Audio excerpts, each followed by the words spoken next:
회막이라는 천막 안에 있는 것이 다윗은 너무나 가슴이 아팠습니다. 그래서 하나님이 명령하시도 않았는데 다윗은 하나님 앞에 하나님의 성전을 지을 것을 간절히 구합니다. 하나님은 그 다윗의 마음을 너무 아름답게 보시고 축복하시며 아들 솔로몬 때에 성전을 지을 수 있도록 허락하십니다. 그리고 성전이 완공된 후에 솔로몬은 하나님 앞에 가서 큰 제사를 드리고 하나님께 간절히 기도합니다.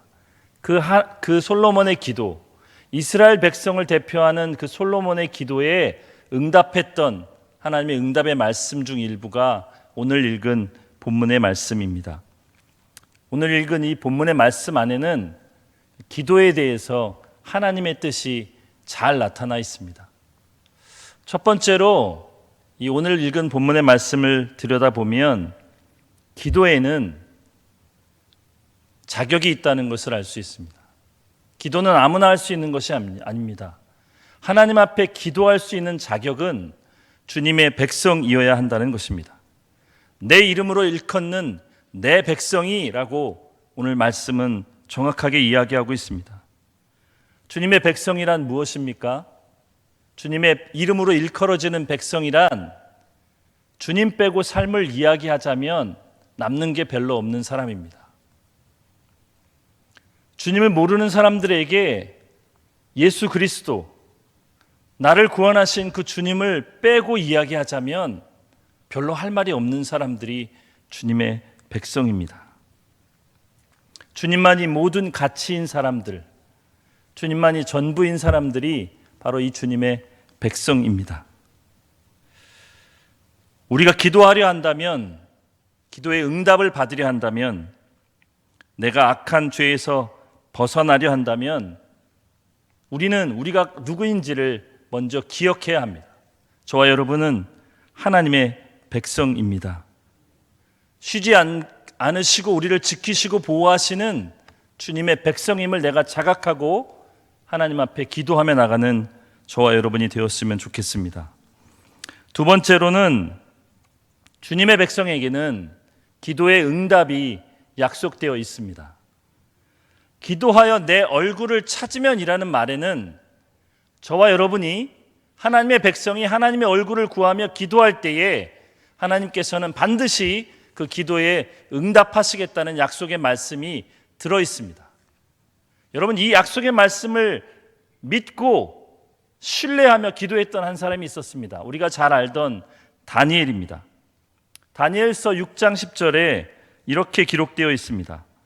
다니엘이 이 조서에 왕의 도장이 찍힌 것을 알고도 자기 집에 돌아가서는 윗방에 올라가 예루살렘으로 향한 창문을 열고 전에 하던 대로 하루 3번씩 무릎을 꿇고 기도하며 그의 하나님께 감사하였더라.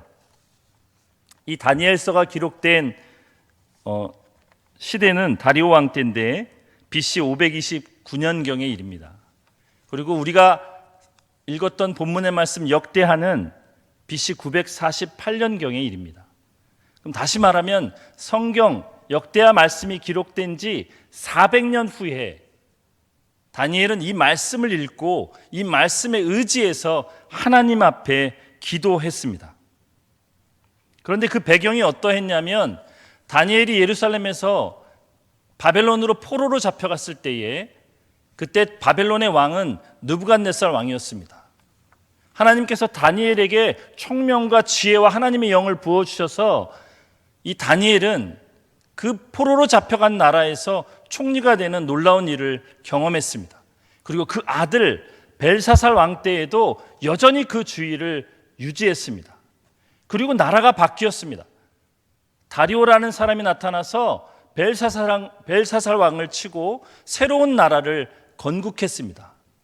그렇게 되면 이전에 그 왕을 섬기던 신하들은 대부분 죽임을 당하거나 추방을 당하기 마련인데 다니엘은 거꾸로 하나님의 은혜로 모든 총리나 고관들 위에 전국을 다스리는 가장 으뜸 총리가 되고 맙니다.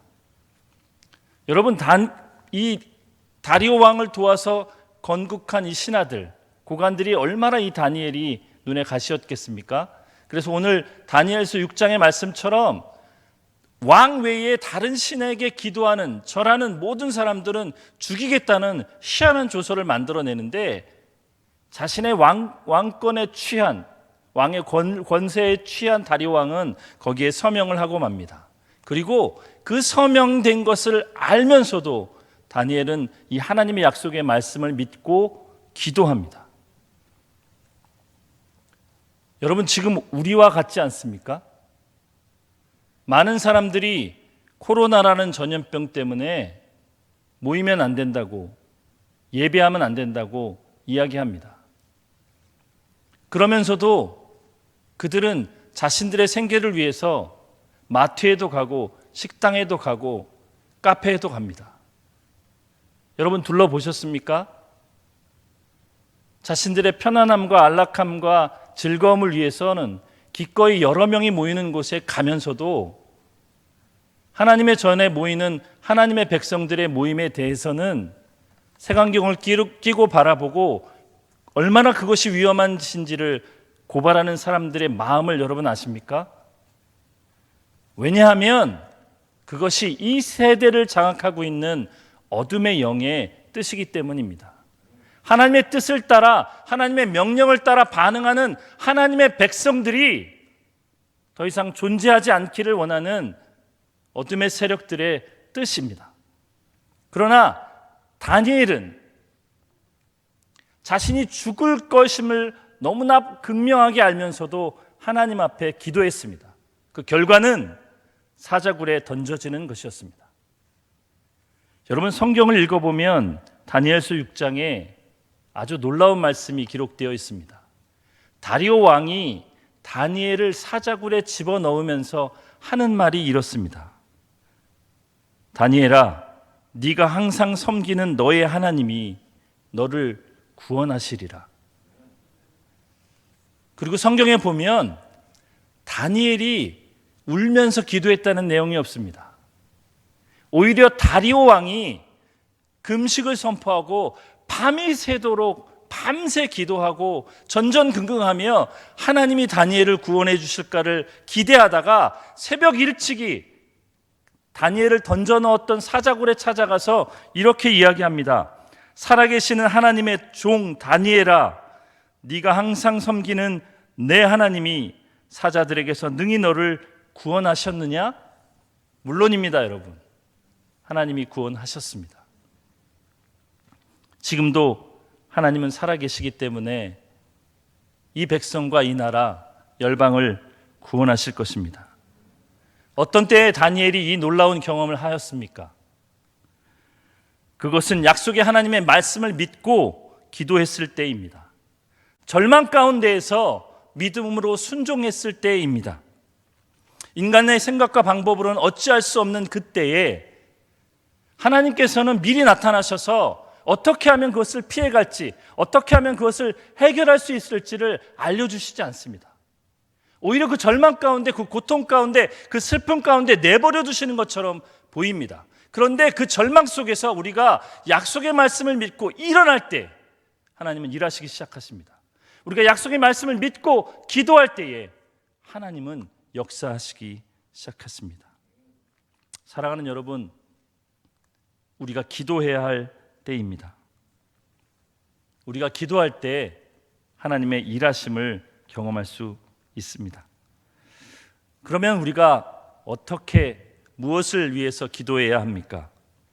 오늘 말씀을 보니까 회개하고 악한 길에서 돌이키고 하나님께 기도하면 하나님께서는 죄를 사하시고 그들의 땅을 고치시겠다고 말씀하고 계십니다. 이것은 우리 개개인에게도 해당되는 말씀입니다. 우리의 죄에서, 우리의 삶의 고통에서, 우리의 삶의 슬픔에서 우리가 벗어나기를 원할 때 우리의 죄를 회개하고 하나님의 도우심을 간절히 구하면 하나님께서 역사하시겠다는 뜻입니다. 그런데 단지 그 정도로 그치는 말씀이 아닙니다. 오늘 말씀은 열방을 향해서, 이 나라와 백성을 향해서 하나님의 백성이 어떻게 기도해야 하는지가 들어있습니다. 여러분, 이 세상이 어떻습니까?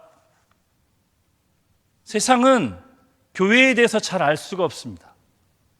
왜 우리가 죽음을 무릅쓰고 전염병의 위험을 무릅쓰고 예배하기를 사모하는지, 왜 그렇게 기도하기를 사모하는지 세상은 알지 못합니다. 그리고 지금도 죽어가고 있습니다. 어떤 민족은 태어나서부터 평생 동안 하나님에 대해서, 예수 그리스도에 대해서 듣지 못한 백성들도 있습니다. 어떤 사람들은 태어날 때부터 왜곡된 하나님의 말씀, 사이비 이단 교주의 말이 하나님의 말씀인 것처럼 착각하며 살아갔던 사람들도 있습니다. 그렇게 죽어가는 백성들을 향하여 하나님은 주님의 백성들이 기도하기를 원하십니다. 너희가 기도하면 내가 열방을 고치리라. 너희가 기도하면 내가 그 땅을 고치리라. 그렇게 말씀하시는 하나님의 마음이 저와 여러분을 사로잡기를 원합니다. 우리 교회는 이 어려움의 때에 119 12시간 릴레이 기도회를 하기로 결정하였습니다. 그리고 매 시간마다 작정된 하나님의 백성들이 나와서 주의 전에서 기도하고 있습니다. 사랑하는 여러분, 많은 사람들이 우리의 목소리를 내지만 그럼에도 불구하고 우리는 기도해야 합니다. 혹시 형편이나 환경이 어려워서 본당에 나오지 못하시는 분들은 각자의 처소에서, 그러나 만약 조금이라도 가능하다면 여러분 결단하고 순종하며 기도의 자리로 나오셨으면 좋겠습니다. 하나님께서 일하실 때입니다. 이사야 62장에 하나님이 이렇게 말씀하십니다. 너희 여호와로 기억하시게 하는 자들아, 너희는 쉬지 말며 또 여호와께서 예루살렘을 세워 세상에서 찬송을 받게 하시기까지 그로 쉬지 못하시게 하라. 우리가 기도할 때에 하나님은 쉬지 않으시고 일하십니다. 그 주님을 향하여서 담대하게 믿음으로 결단하셔서 그 축복, 하나님이 일하시는 것을 경험하는 저와 여러분이 되시기를 예수 그리스도의 이름으로 축복합니다. 기도하겠습니다. 하나님 아버지, 어려운 시기입니다. 맹목적인 믿음이나 맹목적인 어떤 것이 아니라 우리는 하나님의 말씀을 의지하고 기도하려고 합니다. 지혜가 필요한 때이고 올바른 처신이 필요할 때는 맞지만 그럼에도 불구하고 주저앉지 않으려고 합니다. 하나님, 오늘 주님께서 우리에게 주신 말씀처럼 우리가 주님을 향하여 주의 얼굴을 구합니다. 하나님, 일하여 주시고 이 땅과 열방을 고쳐 주시옵소서. 하나님, 주의 백성들이 주님을 향하여 기도하는 이곳을 주님 기억하여 주옵소서. 어려움 이때에, 힘들고 어려운 이때에 많은 사람들이 힘들고 어렵다고 절망의 탄식을 부르짖는 그 한복판에 서서 우리는 주의 도우심을 구하겠습니다. 하나님, 일하여 주시옵소서. 이 새벽에 하나님의 사람들 주의 전에 나오고 또한 각 가정에서 하나님을 향하여 무릎 꿇은 하나님의 백성들을 기억하여 주시고 하나님, 하늘문을 여시고 축복하여 주시며 그 기도에 응답하여 주옵소서. 지금도 살아서 역사하실 구주님을 기대하며 오늘 하루도 기도로 나아가겠습니다. 순종으로 나아가겠습니다. 하나님, 역사하여 주옵소서. 감사함의 예수님의 이름으로 기도합니다. 아멘.